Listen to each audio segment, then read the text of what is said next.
Okay. How's everything by you? Is things getting better on the home front? Yeah, he was better yesterday, and then last night kind of had another episode. So Baruch Hashem though.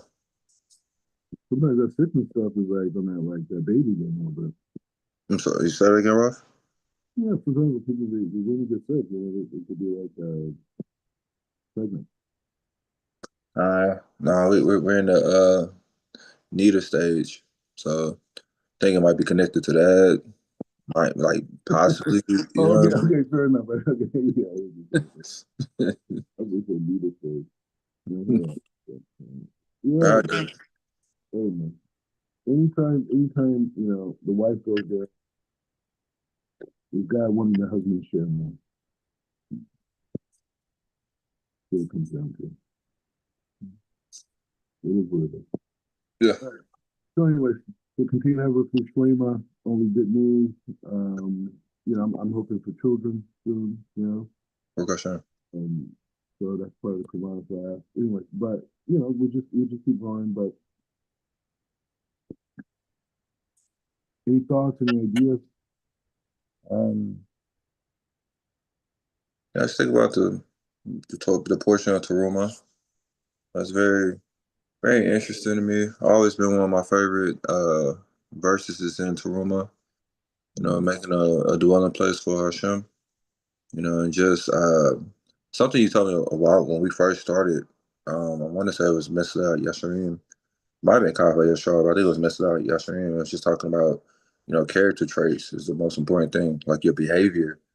Before you do the misvote, before you do, it's actually in Sha'arei Kedusha as well. Before you do anything else, you need to really build on your character traits. Like a bad character traits is impediment to fulfilling the misvote.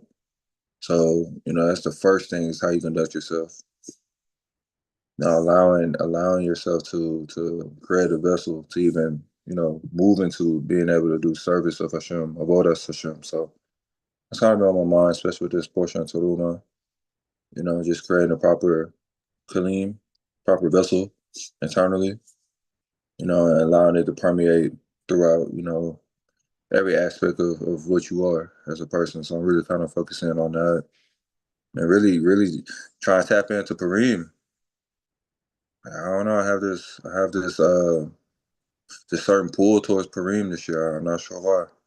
You go to a porn. For him, like very, very like I don't know. I feel very drawn to it for the first time. Have you started reading the book of Esther yet?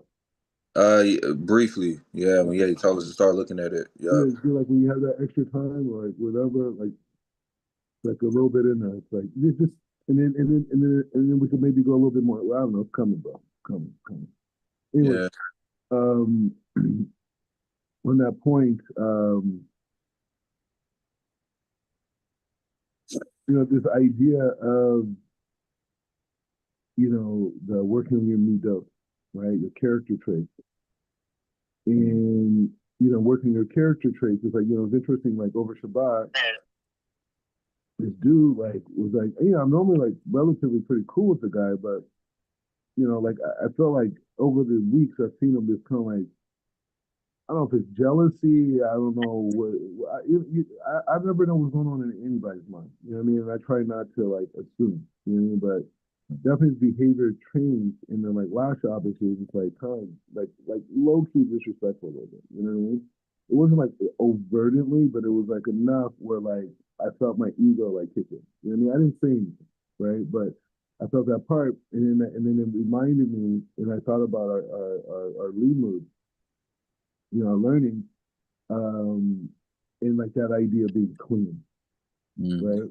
And that idea of being clean in your consciousness where that aspect of reactivity or the need to like defend yourself or react or to that, it's like is being able to like not even having clean is not even having that inside of you, right?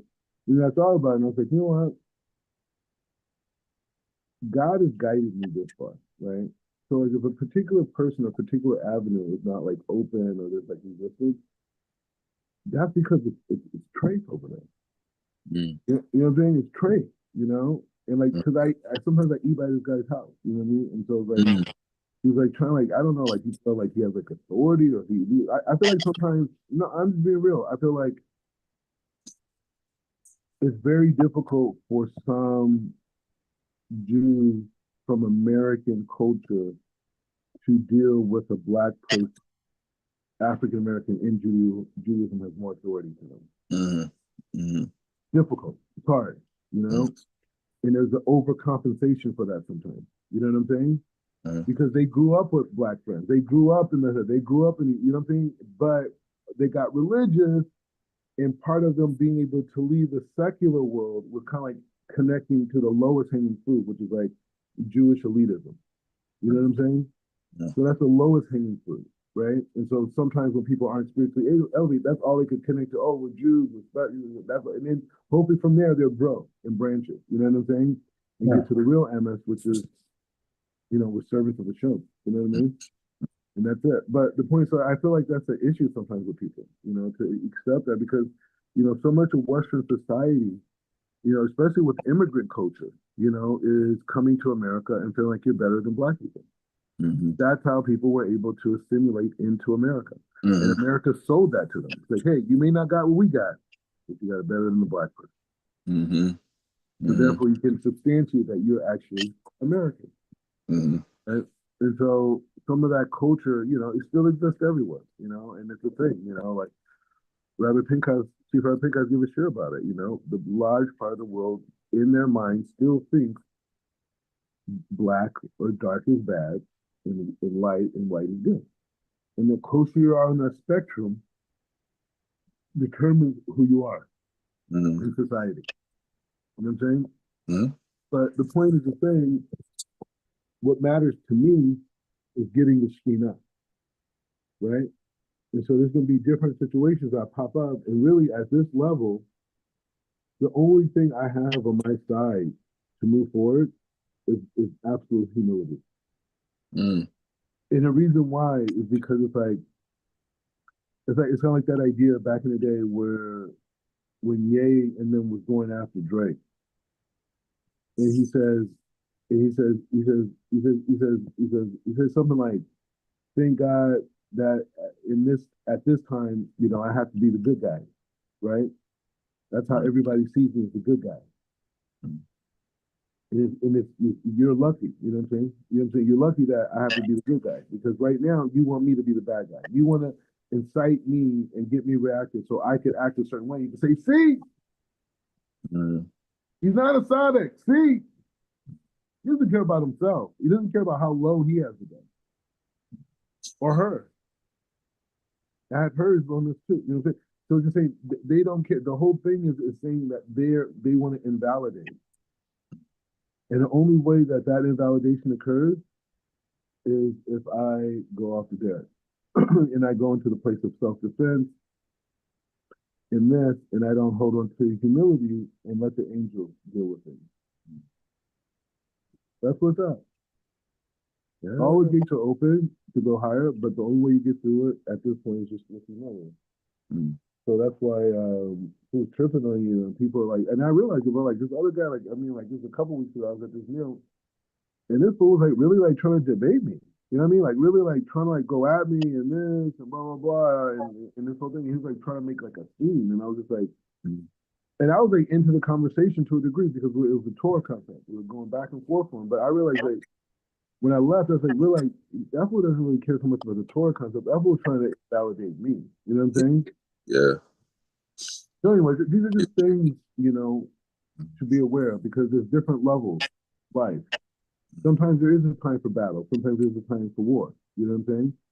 And but that I think we already went past those stages. You know what I mean? Early on, years ago. And so now the only way to go higher is just by being just completely in a state of purity, which is humility, and just saying like, hey, if things are coming out, they're trying to do this.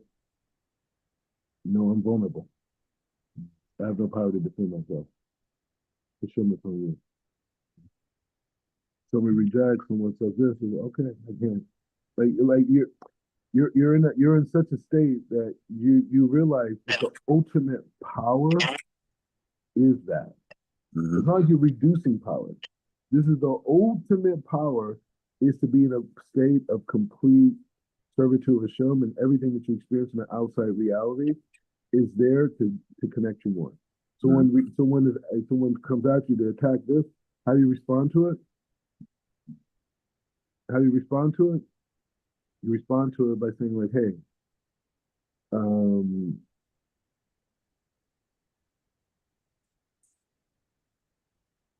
with humility." You know, like the Ram calls it. Someone comes at you, they say this or that. Why are you upset about it? What are you upset about? Why is your ego involved? You're so proud. Oh, someone they're talking about you. They know who you are. They know what your essence is. They don't even know what their essence is. So who are they talking about? Oh, they're just talking about, as Rob Ashrak says, abstract form. They're projecting onto form in a substance in form. They're projecting onto that through abstract form. They're not dealing with you. You're not dealing with them. So someone comes and insults you. Someone comes to try to embarrass you. What are you going to do? You're upset. You broke our hands. Like, thank you. I appreciate it. You can thank them. Like you're doing your part. You're a model. You know what? Maybe you're right. Whatever you said about me, maybe it's right. I got to work on myself. You're right. Wow. Hashem used messengers, prophet. Is your name Zachariah? What's your name? You're Isaiah. What's your name? I don't know. You came. You rebuked me. I will not attack the prophets as my ancestors did. Right? I will not attack those prophets. Don't think we didn't pay for that. Don't think we're paying for that now. We killed God's messengers. That's like a real thing, bro. The Christians just like demented it and made it into their thing. But that's a real thing. Fools like rose up against prophets, man. That spirit is also in that DNA. Not just Mount Sinai. You know what I'm saying? So anyway, so the point is just saying that this is my process of cleansing. Because you like, oh man, I'm a rabbi, I'm this, I'm dying, I'm chief, this, right? Who you talking to? You know what I'm saying? And it's just like, no, it ain't about that, though. That doesn't mean nothing. What's about it is that God gave you those things to give you the option to have ego. Because he wants the Shekhinah to rest upon you. He wakes you up at 2 a.m. He wakes you up he wants the Shekhinah to rest upon you. But you got to do your part. You got to restrict. What is restrict the ego? Oh, so he gives you all this stuff. And you have some guy who said, no, I'm better than him. I'm higher than him. How could he speak this way to me? That's the creeper right there. That's the creeper right there. And if it wasn't for the titles and these perceptions and that, you couldn't work on yourself in this way. So like that situation I'm like, God, I'm looking at just going forward, And this lady said to me before, well, you understand, like I was at this Sukkot, last year Sukkot, so I led the meal, right? But I did the kiddush. There was a lot of people, a bunch of rabbis there. There's one guy kind of like just like flipped out, bro. Like the Satan came out, bro, because your boy brought, because I got melodies. I got melodies on me. You know what I'm saying? Yeah. And I'm just on that black melodies. I'm just like, and the girls just like, pour in my cup. Let me get some of that one. And so, again, it's hard for people sometimes. It's hard to accept that. Yeah, for sure. It's hard to accept that, And so my man just started flipping out, saying, "Yeah, well, you didn't do this right. You said this." And we're like, "Wait. I thought Kabbalah." Yeah, right. we don't do the same thing. And whatever you think that makes you think that we got to do similar things, erase that immediately. That is white supremacy. Anyway, so these are the things. But the point of saying is the only way at this level to go forward is by the mechanism of humility.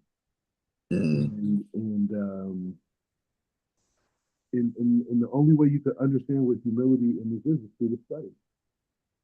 It's through these studies of Sha'arei Kedusha, of Path of Death, like Yeshaya, Ram Call, Ram Call, because if not, how will we deal with these challenges? how would I deal with the fact that like I feel like I'm like doing great things in the world, right? But then some guy comes in and talks down to me. Mm. How do you deal with that? How do you see that that is the opportunity right there? That's the opportunity. Yeah. Yeah. It's the opposite, right? The person comes up and say, "Hey, Rabbi, good Shabbat Shalom, Rabbi. Oh, Rabbi, can I have a bracha? Oh, Rabbi, can you? Are you gonna make kiddush? You know that's what you think is like. That's the real reality, right? No, it's not. It's the guy who comes up and gives you no respect whatsoever. You know what I mean? And has some. I'm like, this guy, this guy just feels he has some authority over me. Like, bro, I was at a meal with this guy, and I was like speaking to Mordecai. I'm Yeah. like, bro, I don't even know you like that. Like, we're not even close like that. That's Yeah. number one. Yeah. Two, what do you like? Like, I mean, like, bro, this is my guy. Like, I don't know you. Like, why you? Why do you? But again, are you clean? Mm-hmm. Right? Are you clean? But Yeah. if you're not clean, then you're in that world of ego. You're in that world of the desire to receive. Right? You're not. The Shekhinah's not with you. Mm-hmm. The Shekhinah's not with you. So, anyway, with that Yeah. being said, you got any points on that? Oh, yeah. I mean, on one end of how like, you get it's that bittul that we always have to do to completely nullify ourselves. Like Moshe Rabbeinu was the humblest person on earth, and Shekinah rested upon him, Baruch Hashem. But I feel like humility is not it's not weakness whatsoever. Like I think people think sometimes the humility means that like, oh well, whatever is said, I'm good. It's like no, it's understanding how small you are so you can understand how big you are. It's truly understanding your greatness, but putting it in the right place. You know what I mean? It's not walking lowly in the sense of like self degradation. It's more so in a sense that you know exactly who you are and what you are, so you can build and you can ascend to the levels that you need to. But it's like when you're connected to Hakadosh Baruch Hu, like the ego has to be used for the positive aim. It has to be the fuel. It can't be the driving force. It has a necessary particular usage. You have to have pride. You should have pride about yourself, about who you are and what you represent. But at the same time, it's not I'm superior than you. And then like on the path that we're on, you know, the path that you're on and I'm following, like HaKadosh Baruch Hu is making sure that all those characters, all those pipes are clean, all those vessels, the sinews are clean and pumping thoroughly the way they need to, so we can get that light that we're seeking, that our inheritance, that our ancestors had, that's being permeated through us throughout the ages, throughout the times, throughout the frequency. So you're gonna get tested. You got to get tested. How do you know if something's strong enough? It's not tested. How do you know if the vessel's really do have any cracks in there or not? Let's see. So it's like all these situations in life, they continuously come up because it's just that sparring partner. That's one of the things I love to use with the Yesahara. It's just a sparring partner. Jab. Oh, okay, why is it throwing a hook today? Like you need to work on your defense. Okay, now today you need to work on your jab. The jab, keep it at bay. Like it's just those different analogies that you can use that it's all cohesive. It's all from one. This fragmented reality is not necessarily fragmented at all. That's just our perception of it, as it should be. That should be our perception Go of ahead. I'll reality. be back in 2 minutes. But I'm listening. Go ahead. Right. So it's like that should be the perception of our reality as fragmented because our goal is to understand that everything comes from one source. Everything comes from one. So it's Baruch Hashem. I was thinking kind of on the end of we were saying that how people view African Americans is like pretty much the stepping stone to American society. It's like, hey, you're better than them, and it's almost like, but we're that foundational stone. We're that stone that allows you to step. I mean, almost like the foundational stone that Hashem used to create the world. Like maybe that's us. Maybe that's why people feel like, oh yeah, I'm gonna step on that. Yeah, yeah, okay. Not realizing like we're the very ground that she's stepping on. But I feel like that's a process that Hashem put us through as African Americans in America. Like it's a complete process of nullification of self, so we can actually be filled appropriately with Hakadosh Baruch Hu's essence as Hesed and the many blessings that he has for us, like we have to be nullified of all of the filth, all of the dross in a sense. So we're the lowliest of the low. We have to we have to be perfect in our society. We have to be completely perfect at all times. We have to do this right. We have to say this right. We have to conduct ourselves appropriately at all times, no matter the conditions. And it's like Hashem put us in that situation for a reason, to prepare us to receive the Torah. And we're going through all that. Like, I really view it that way. I really do. Like, I think we play a very like important role in the Gula. Like we're right here. We're right in the era of Mashiach. What is a year? It says the year 6,000. So we're already, you don't count when you're there. So we're already in the shadow of it now, right now. Like the movement's have to happen now. If humanity doesn't make it happen, Hashem's gonna make it happen. So it's like that's why I think we're seeing all of the movement in a sense right now. We're in the year 57. What are we? 5785. Yep. So it's 215 years. Before, and we know that things start beforehand. Like B'nai Israel got removed; they were only in slavery for 210 years. So it's like we right there. We seeing all this happen. It got to happen the way it's happening. It's all good. Okay, so let's when these words, let's go into Sha'arei Kedusha. Let's just review a little bit.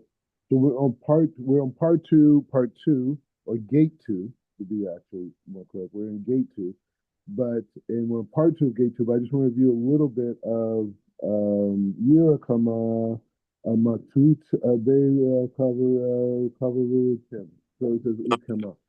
The feeling. Okay. So he says like this. So at the end of this part of this gate, basically he just goes wild, right? And he starts having a very hard, direct conversation with us as we're people that he's meeting that he loves. He's saying things like, look how many people die in their youth and how many miscarriages and suckling infants pass away and were cut off from life. And like a stalk who produces his produce his produce is cut off. No man knows what his time is, when his appointed time is, when he will die, and his name will be lost from the world. So if you can forget the day of death, the judgment of purgatory, and the great awesome day of judgment of the coming future, who can withhold it to give you refuge from me? From nothing is as sure as death, and no man is saved from the grave. In the end, you will groan from the gates of repentance, but they will be locked before you, and there will be no remedy for your afflictions and sins. So he just basically, this is all like hardcore, like just, hey, what are you doing? Like what's the reality you think is going to happen?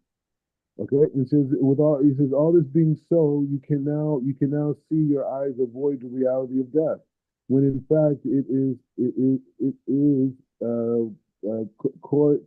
coiled like a snake around your heel. Every night you lay upon the bed like a corpse, as a reminder of actual death. Death is tied like the frontlets, the eyelids before your eyes, in like the deep slumber of your eyelids. And this knowledge protects you when you sleep, and when you wake up and you look away at all the vanities of the world, and the wealth that is not yours, and the pleasures that are not yours, and the power over others that is not yours, and and at the world that is not yours. So all these things that he's just reminding us of. It's like all these things here are there for us to elevate, are there to use, right? None of it's ours. We own nothing. We were just created in this world as a gift to be able to, correct our souls, to elevate ourselves. Okay, so this is go. This go. So it says the world rebukes glean from the words of our sages. So let's see what this means. Afilo hen olam yehi adam. So it says yira shemaim be sater ke ragili. Okay, so he says our sages in blessed memory, right? So he says, our sage Blessed Mary stated that a person should always be in a state of fear of heaven, privately as well as openly. Heaven, happy is one who sets all of his words and all of his ways for the sake of Hashem. Let your eyes and your heart always be directed towards your Creator, so that you will be saved from every type of sin and transgression. Let the fear of He who formed you always be upon you, and let the awe of Him be constantly present in your heart and mind, and before your eyes, so that so that there are never moved from before your eyes for even a moment. Okay, so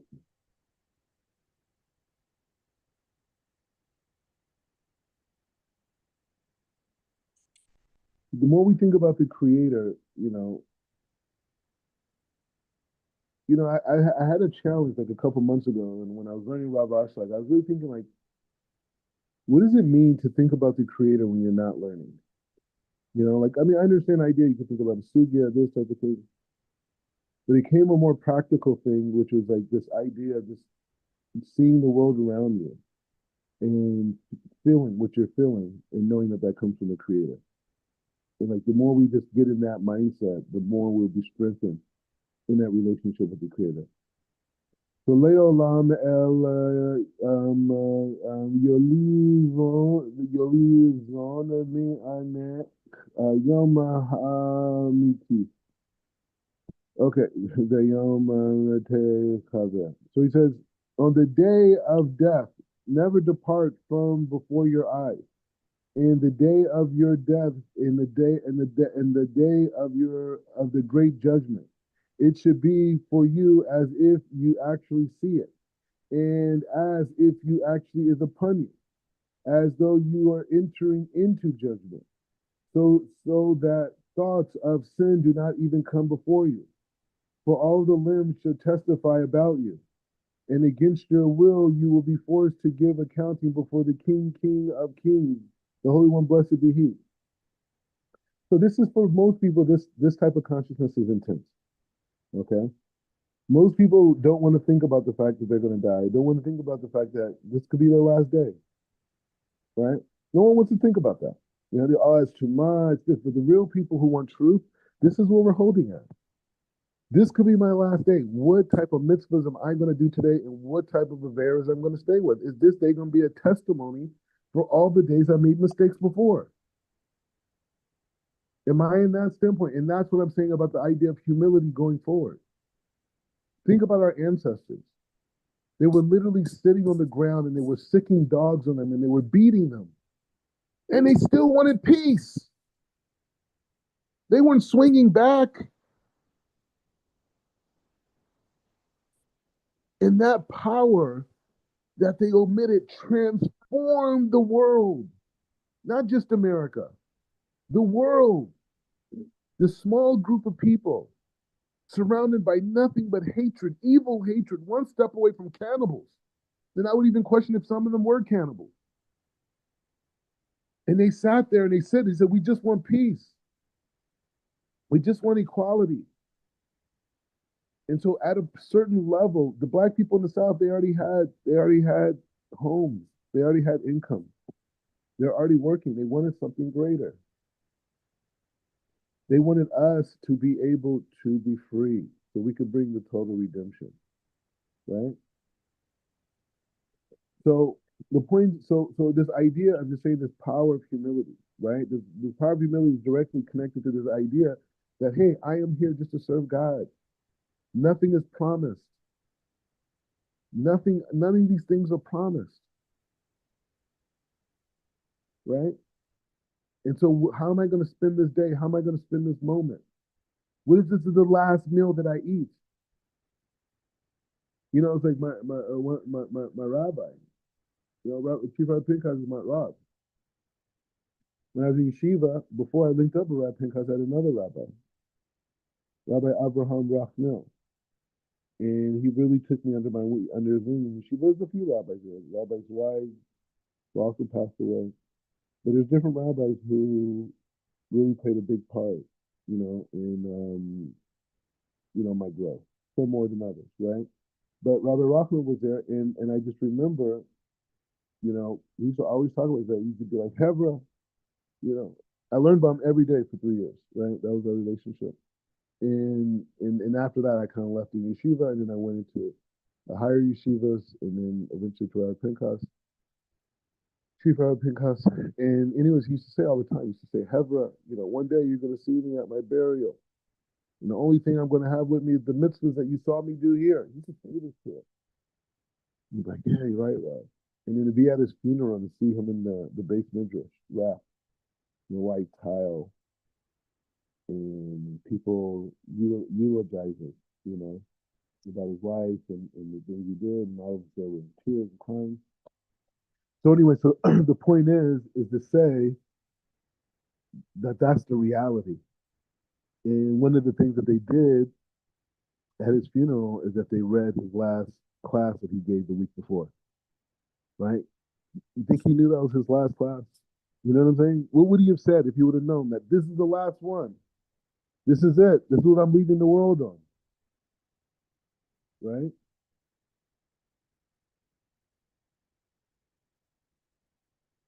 בכל יום אבי אומר ולי שהלך היום ולא עשיתי. So he says, each and every day you should lament to yourself that you did not adequately give charity. You should lament yourself and say you did not adequately give charity to Torah scholars or properly study the Torah. For every day that passed shall never be returned to. Ve'amar be'sha'a she'ha'adam nefitir min ha'olam sho'el lo mila'ah. So he says, our sages stated that at the time of the person's passing from this world, the angel of death asked him, did you engage in Torah study and acts of kindness? Did you crown your maker over everything, over you every morning and evening? Did you crown your fellow over you as a superior with a pleasant spirit? See, that's it right there. Everybody's your superior. Meaning that you have no superior over anyone, right? And the only thing that protects you is Hashem. Because if everyone's your superior, you don't know if this person may not be righteous, this person has to be kind. Hashem, please protect me. He says, if he has these qualities in his soul, his soul would then depart from his body with a kiss, but if not, etc. Din sheni hu din mahakaver. So he says the second judgment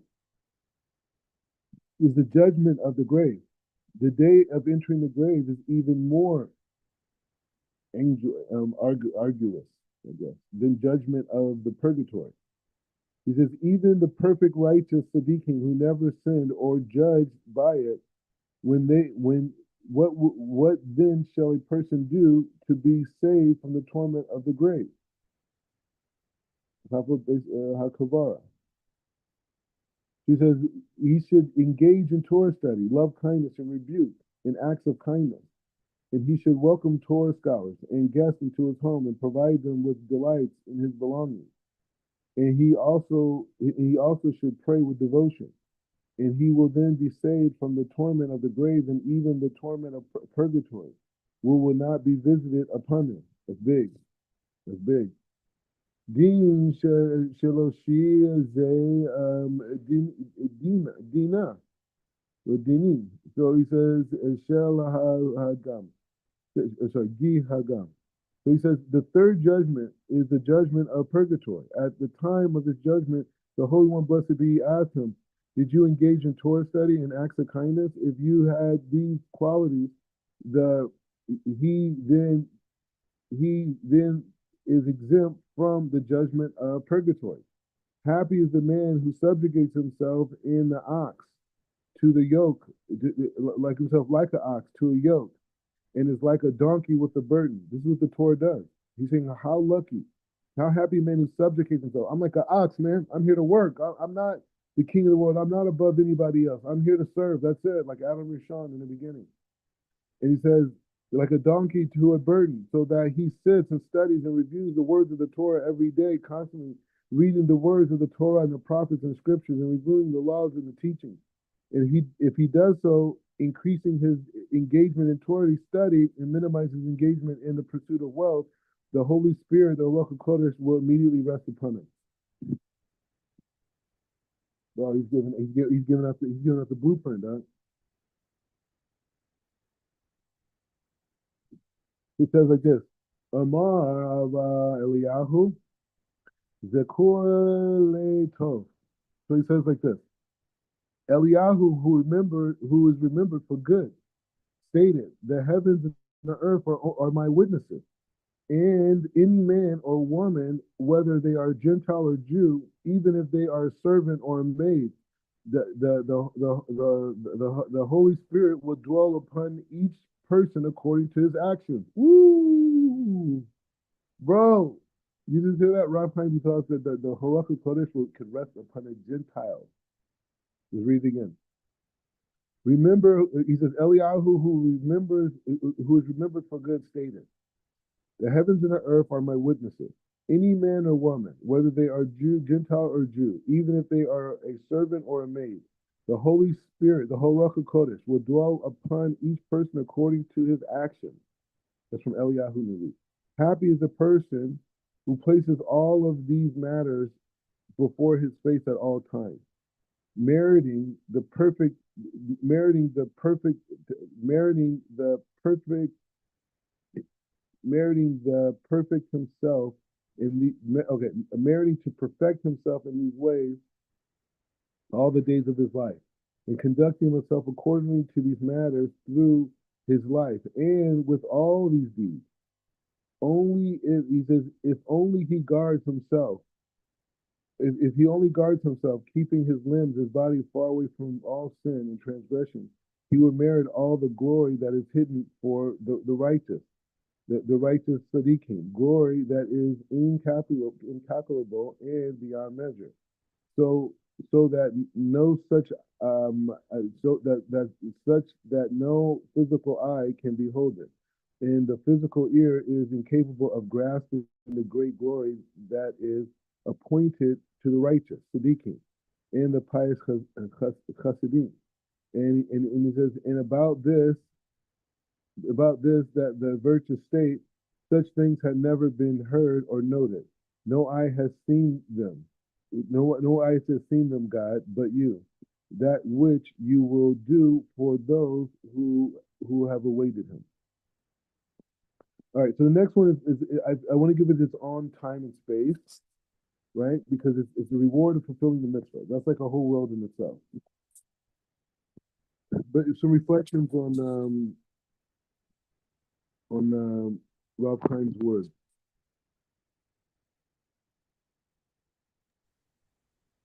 I mean, yeah, it's just the understanding that it's all how he's shown. Yeah. The first man is for all humanity, the relationship with Hakadosh Baruch Hu. We understand how things played out and how things progress in the way that Hashem wanted them to be. But every single person on earth has the opportunity to connect themselves to Hashem to the highest level of understanding and reality and to maximize their potential in this life. It's for all humanity to really just like fulfill our purpose and what we're supposed to be doing. In this reality that's created perfectly for us to serve our master, serve our creator. And the Jewish people have a very significant role in that by being a light to the nations to show the nations the right path to take. So those individuals, those Zadikim who take on that yoke of serving their master, being a true servant, restricting themselves from the illusionary pleasures of the world, by constantly bittering. They're the ones who get to get rewarded with the essence of Hakadosh Baruch Hu. That light that, in this world and in the next. The true reward that's really, there. That's why there's no free lunches. There's real work out here. When Adam Rishon was told you're going to toil, that's not no not no joke. You know what I mean? You want to take on the mitzvahs. Look, if you're a Noahide, you gotta do the 7. You want more light, you gotta do 613. That's real slavery.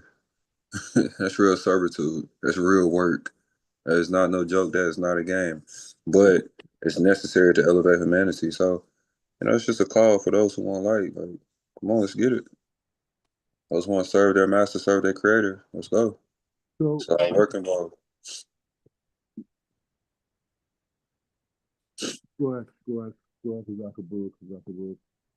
Very important point. So, when we were learning halakha prior, we Mm, were learning it from the Shulchan Aruch. mm, The Shulchan Aruch is an abridged version of a book referred to as the Torah. So I want to introduce this idea of the Torah because this is really like where the halakha comes from and how we understand it. But the Shulchan Aruch is kind of like it's like important sound bites that a person can pick up and just get a frame of reference. I learned a lot of Shulchan Aruch. Like I have like these like you said, these little small books. mm, They're very mm, small.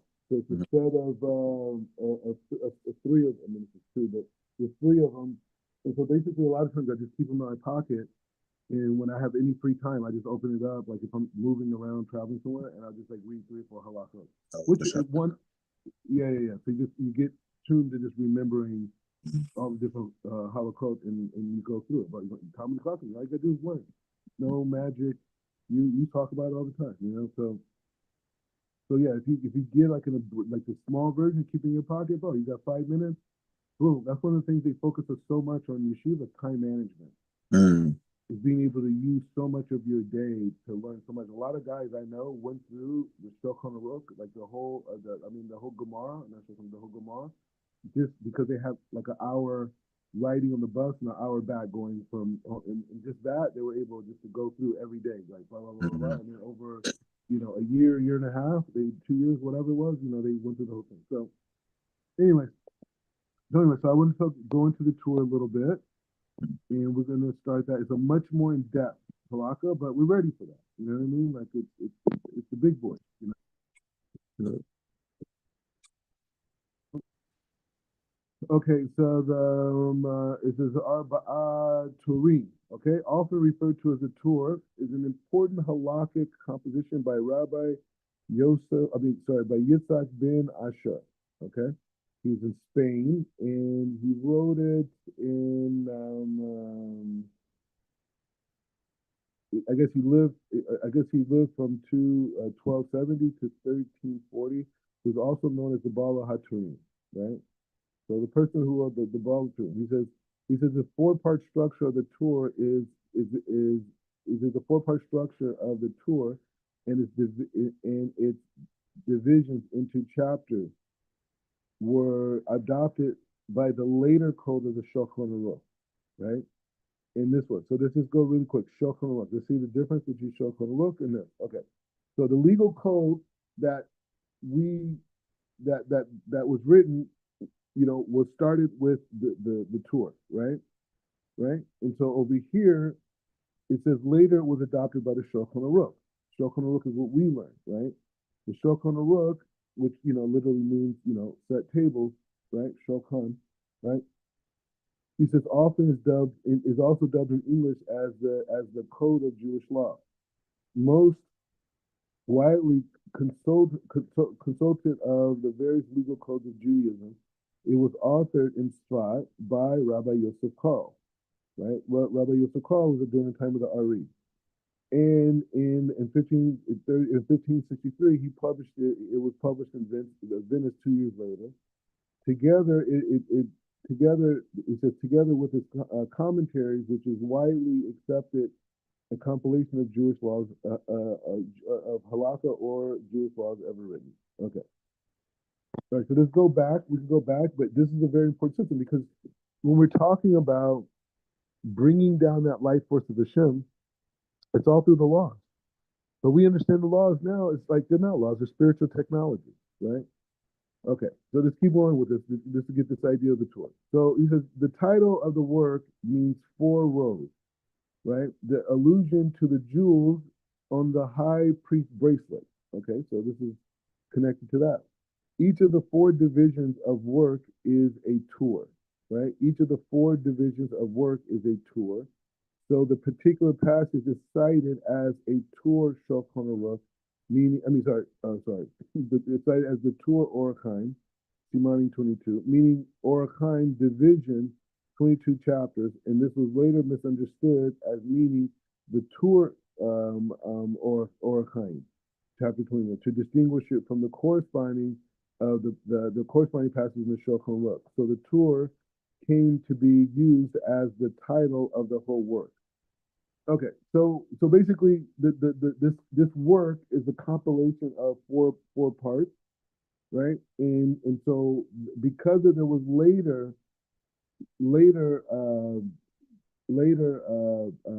like you have the Shulchan Aruch that came later to distinguish them. People referred to these four parts as the tour. So we're going to go into it. Okay, so this is how we're going to learn. So this is like high. This is, I would say, very high level. By the way, this is rabbinical right here. But you got to have a scope. Once you have a scope of all these pieces, then you could spend the rest of your life filling them in. But if you don't have the full picture, then somebody is trying to, they're not trying to help you. You know what I'm saying? They give people like these bits and parts, and then they're not connected to a whole, and then they think they're getting a whole part to this one piece, and they're able to go. We don't believe in that, right? But we don't believe that the rabbinate. So, anyways, it says the Arba Turim, Arba being four. The four Turim is named, implies four divisions, Turim, right? These are further organized by the topic of the section. Okay, they call them siman. So every topic is called like a siman. It's like, yeah, I guess you could say sign.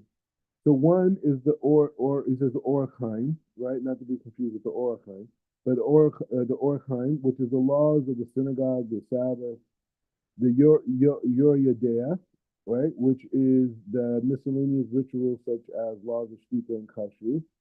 He says even Hazira, the laws of marriage and divorce. And he says Kosin Mishpat. He says in the laws of finance, damages, and personal legal procedure. He says in the Oratorim, Yosef ben tracks the Jewish law from the Torah text and the dictates of the Talmud through the Rishonim. Right? So, you have the Mishnah, which is the Tanaim, you have the Gemara, which is the Amoraim, and then you have the, like, say, Rashi, Tosfos type people, which is the Rishonim, right? And that's a time period, right? So these are different time periods of understanding of the Mishnah, which takes us to the Great Assembly, the Great Assembly during the time of the Temple, right? And so he says, he says he used the code of Yitzhak Asi Yitzhak Afsai. He says as he started point, these views are then compared to those of Maimonides as well as the Ashkenaz traditions contained in the Tosfos literature. Unlike Maimonides, the Mishnah Torah, the Torah is not limited to normative positions, but compares various opinions on the dispute. So that's very interesting point. So the Mishnah Torah, which we did, I think we did learn Mishnah Torah, like about idol worshiping and how that came in the world. So he's saying that the Mishnah Torah is very straightforward. This is how Rambam sees it. This is the Torah, Menei Har Sinai, from Mount Sinai. But he's saying by the Torah, he says there's a lot more debate. It's like a Gemara in a way. He says in most instance of debate, Yaakov ben Asher follows the opinion of his father, Raka ben Jazil. He says known as the Rosh. So you have the Rosh, who's a very big commentator. Arba Turim also differs from the Mishnah in the Mishnah Torah in that it is unlike Maimonides' work. It only details areas in Jewish law that are applicable to the Jewish exile. All right, just a little bit. And he says the best. We may not go into the Torah today, but he says the best commentary on the Arba Turim is the Beit Yosef. So the Beit Yosef wrote a commentary on the Torah, and by Yosef Ephraim Koror. And he said this goes beyond the normal function of a commentary in that it attempts to review all the relevant authorities and come to a final decision on every point. So as it constitutes a comprehensive resource of law, other commentaries are the okay. So he lists other. I don't know. List all of them. He says this. He says these are often. He says these often defend the view of the tour against the book. So it's a lot of machlokas. There's a lot of conversation. He says the tour continues to play a role in halakha, even though it was written in 1300s. And he says Yosef Kral Shulchan fundamental work of halakha is a condensed of the Beit Yosef, which is the commentary on the tour. And both. So you have the tour, and then you have the Beit Yosef who wrote a commentary on the tour, right? Which follows the base structure of the tour, including the 4 sections, and the tour structures in the Sima retained in the Shulchan Aruch. So Yosef Karl wrote a commentary based off of the Beis Yosef. He said the view of other commentaries are also often relevant to inserting or explaining Ashkenaz version of Jewish law as confided as Moshe Eliezer. Okay, so it goes into stuff and stuff. Anyways, we're going to start learning the Torah.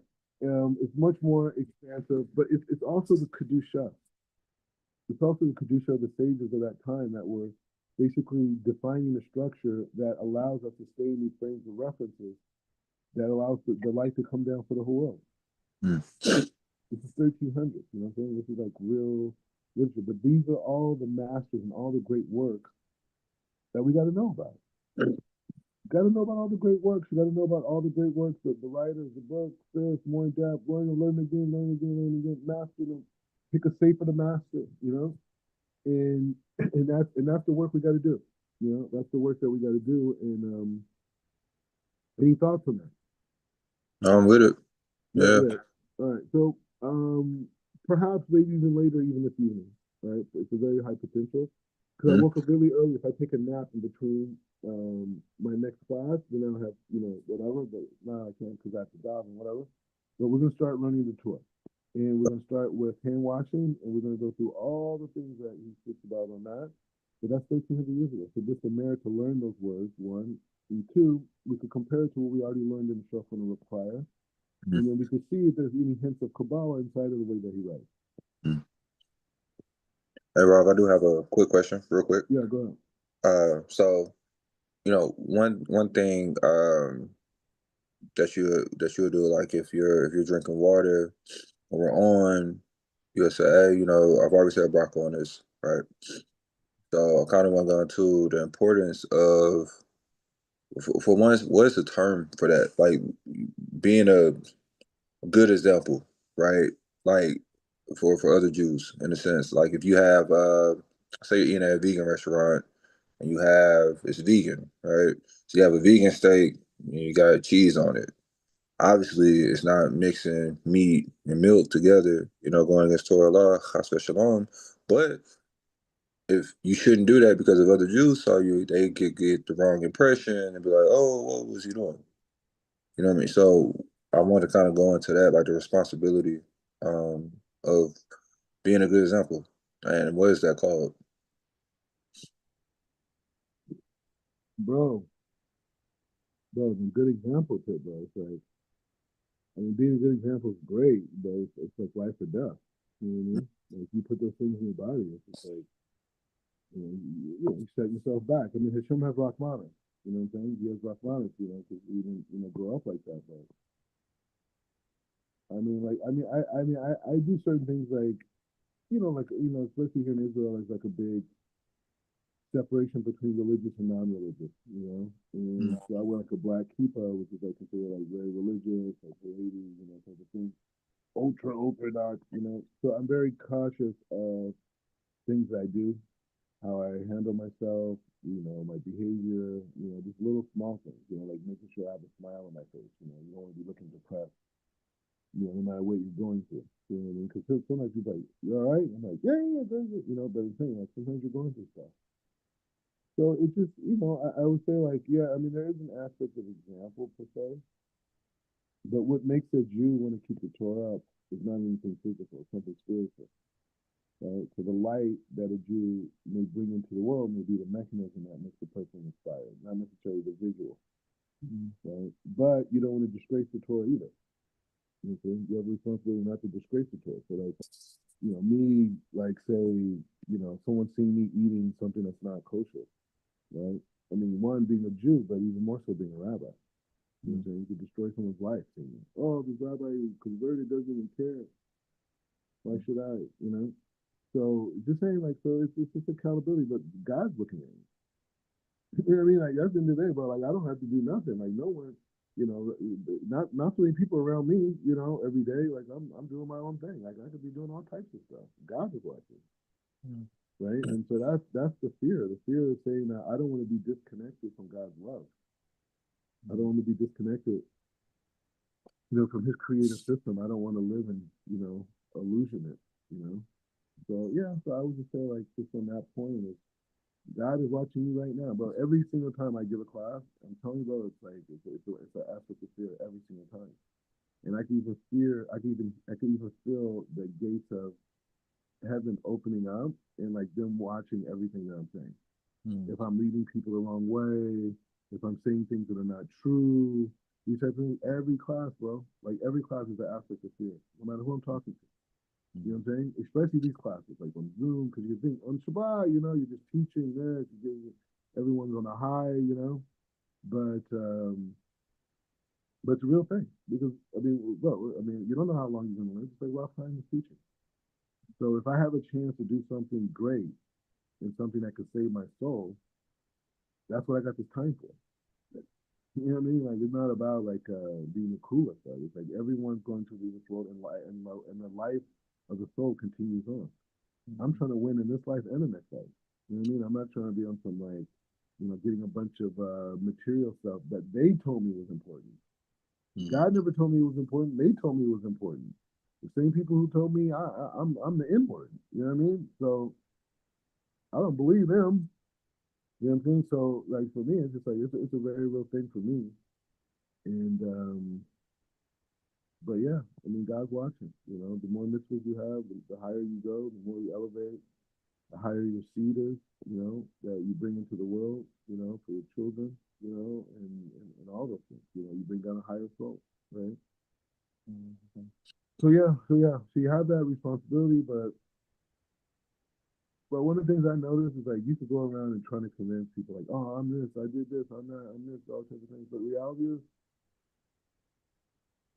every time, bro. Like I remember when I first like became a rabbi, I was like, yeah, like telling people this, bro, and nobody respond, bro. And then over time, all of a sudden it becomes a thing. You know what I'm saying? So you can't convince nobody of anything. You just gotta be in that place of truth, and God makes it happen. You know what I'm saying? The people are gonna love you because God makes them love you, not because you're clever with words. That's if you're selling on a klipa. But if you're in Kedusha, God has to make those people trust you. God has to make whisper in their ears and say, yeah, listen to this. You can't create that. You can have all the knowledge in the world. God has to make the people love you. God has to give you that ability to help other people. God has to give you that, and He's watching what you do. So hopefully that answers the question. Yeah. All right, so let's keep it in context tonight. I want to maybe do a little bit of the tour. It'd be nice, because because the Shulchan Aruch is good, but we also got to see the difference of the tour and the Beis Yosef. You know what I'm saying? We got to see these different things. From the tour to the Beis Yosef, we'll see the different systems of those thoughts, and then from the tour to the Beis Yosef, then we will be able to see the tour to the Beis Yosef to the Shulchan Aruch. Now you're in the game, bro. Now you're playing ball. You know what I'm saying? Like now, this is the game, bro. The halakha is the game. Once you're in that world and you understand that system, bro, bro, you're out of here. Anyway, we'll keep going on it, but yeah, we're gonna start with the tour. But the key thing is not going through the entire tour. Obviously, it's a humongous book, right? It has all the topics, but we can learn how to learn the tour, and we can compare the tour to the Beis Yosef, and then we can compare the Beis Yosef to Shulchan Aruch, and then we can kind of see like how the system works with halakha. So in the future, when you have a question, you know how to look it up from the inception of the source all the way through modern day Rabbanim, how they're doing it now. We're going to start from the Talmud to the Torah to the Beis Yosef to the Shulchan Aruch to modern day.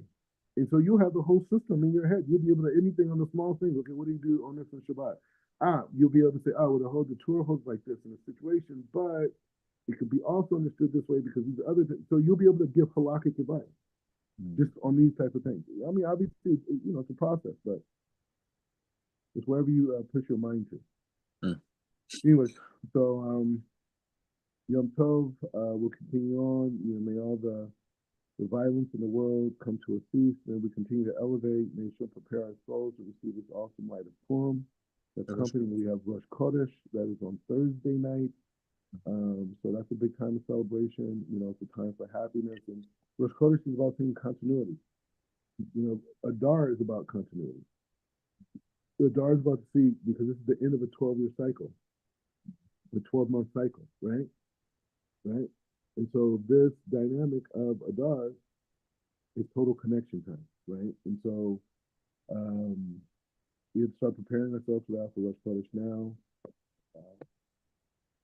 Everybody has a thing, everybody's a thing. There's a lot of Tehillim to read. We're learning every day, though. So it's not like just the guys who aren't learning, those are the ones who got to figure out what they're going to do. You know what I'm saying? So we're on this. We're doing tshuva. We're taking every day as it's our last day and it's the beginning, and that's our first day. Both of those things at the same time. And even give a shout out to Jay-Z. He has a song on his Black album, about his first song, right? I think it's the last song in his album. It's about he has a whole song about his first maybe hit song, first song he recorded. I don't know exactly. Maybe I'll listen to it later just to get the idea. But he talks about that idea of the first time he was in the limo, the first time he was in a recording studio, the first time he was at a radio station, the first time, and he keeps that energy with him. You gotta listen to the song; it's a very interesting song. So it's this idea of renewal, right? We're in the same, allegedly in the same house, the same places, all different things, but it's renewal. So let's have that mindset of renewal of all of our limbs, and let's focus on how much of a perfected month of behavior we can have, right? Like how many days can we go without being like, maybe I didn't even commit an Avera today. You know what I'm saying? Yeah. This is our level, bro. This is our level. At the end of the day, you got to get the one. I did not commit an Avera today. You're Ralph. I mean, it was personal, but you kind of went to it today, but last night, I raised my right hand to Hakadosh Baruch Hu and made a vow to him. I won't go into details, but pretty much on conduct. I mean, from now to Purim. So really locked in. Really trying to just create that vessel, and it was interesting. It wasn't something I've been thinking about. It was just. Hashem kind of put it on my mind. I was in the Midrash says it was going through the 11 attributes that David Hamelech goes through in the 15th chapter to Tehillim. And so I read one of those attributes that he's talking about. It was about a man who makes an oath. He doesn't go back on it. I was like, and I feel like Hashem just kind of inspired me. I was like, all right, let me make an oath right now to Hashem, which is very serious, I understand. But just an oath of conducting myself appropriately, creating that proper vessel moving forward, taking every single day and rectifying every single day. You know what I mean? For all the Sundays of my Gilgalim, all the Mondays, all the Tuesdays, all the Wednesdays, whatever, making all these days, rectifying them if they need rectification within them. Who knows? Maybe on Wednesday for the last few cycles of my life, I've had this Avera that I haven't overcame and keeps coming to me in small sample size, whatever. So now I have the consciousness when it comes, like I'm rectifying this on this Wednesday. Now I don't have to worry about that no more. Here's the next one. Just trying to perfect the totality of self. So I made that vow last night. Bezalel Hashem, he keeps me on the right path with it. And going to Purim is big lights, big Kedusha. Me and my household, for all my progeny, for my ancestors and my descendants to come. So I wrote that thing I wrote a little note on my Instagram. It's like every step I take, I remove the sins of my ancestors. Mm-hmm. Mm-hmm. So we really got to think about like all the mitzvahs that we do. Our ancestors could testify on those mitzvahs on their behalf. Maybe they made mistakes. Maybe they didn't. Maybe it's deacon. I don't know. Right? We don't have information, right? So what we can do is say that, have them in mind. And the ultimate concept is to bring the Shekhinah from exile. Mm-hmm. We want to bring the Shekhinah back to Am Israel. We want to bring it, back fully to Sha'arei, in all of Eretz Israel and the whole world. And so it's important, but it's a very important concept that Rav Chaim Vital brought down. This is by the Ari, that the Jew or the Gentile has the ability to bring halachic kodesh. It's all based around their deeds. That's a big deal, bro. It's a big deal for a lot of reasons. We'll talk about it. Anyway, so we'll continue on. Because we're saying, when he says Jew and Gentile, what he's saying is circumcised and uncircumcised. So even an uncircumcised man can bring halachic kodesh according to his deeds. Mm-hmm. Baruch atah Adonai